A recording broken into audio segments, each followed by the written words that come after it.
राज्य सरकारकडून महिला सक्षमीकरणासाठी व्यापक योजना।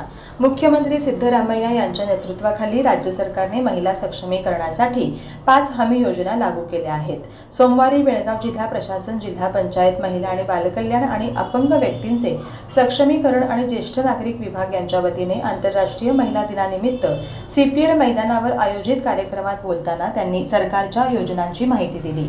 सर्वप्रथम या कार्यक्रमाचे मान्यवरांच्या उद्घाटन कार्यक्रमाची सुरुवात करण्यात आली। या कार्यक्रमात 3000 गर्भवती महिलांना बांगड्यांचा चुडा भरून ओटी भरणे सोहळा साजरा करण्यात आला। त्याचबरोबर अपंगत्व असलेल्यांना बॅटरीवर चालणाऱ्या व्हीलचेअर, दुचाकी वाहने, त्याचप्रमाणे लॅपटॉपचे वितरण करण्यात आले। तसेच बालविकास विभागाच्या बालकांच्या हस्ते केक कापून त्यांचा आनंद उत्सव साजरा करण्यात आला।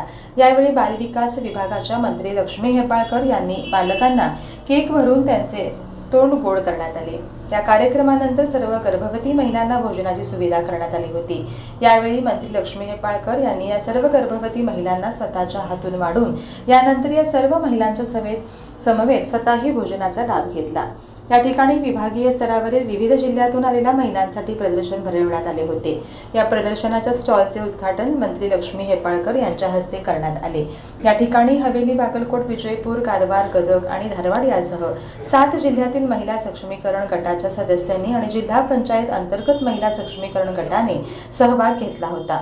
या समारंभाला विधान परिषद सदस्य चंद्राज हट्टीहोळी, जिल्हा पंचायतीचे सीईओ राहुल शिंदे, मंत्र्यांचे माध्यम सल्लागार MK हेगडे, विभागाचे उपसंचालक नागराज आर, मल्लेश चौगुले, जयश्री माळगी, युवराज कदम तसेच महिला व बालविकास विभागाचे इतर कर्मचारी उपस्थित होते। यावेळी आपली प्रतिक्रिया व्यक्त करताना मंत्री लक्ष्मी हेब्बाळकर काय म्हणाल्या? मोठ्या उमेदीने कर्नाटक राज्य सरकारचा महिला व बालविकास कल्याण मंत्रालयाकडून आम्ही एक मोठा कार्यक्रम महिलांसाठी आणि अंगविकलांसाठी आणि हिरिय नागरिक बोलते सगळ्यांचा एक मोठा कार्यक्रम पहिली वेळ बेळगाव तालुक्यामध्ये आयोजन केलेला आहे।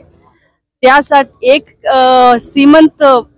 सामूहिक सीमंत करके बोलते चोळी करायचं एक मोठा कार्यक्रम ठेवलेला आहे। फक्त बेळगाव ग्रामीण क्षेत्रात 3000 वर महिलांना बोलून इकडे एक मोठ्या प्रमाणे एक कार्यक्रम सरकार पण तुमचा या खुशीमध्ये भाग आहे आणि सरकारचा जो योजना असतात महिला व बाल कल्याण मंत्रालयाकडून ते सरकारचा जो काही योजना गर्भिणी महिलांसाठी आहे, मुलांसाठी आहे, ते सर्व योजना त्यांच्याकडे पोहोचवायचं काम आम्ही करत आहे।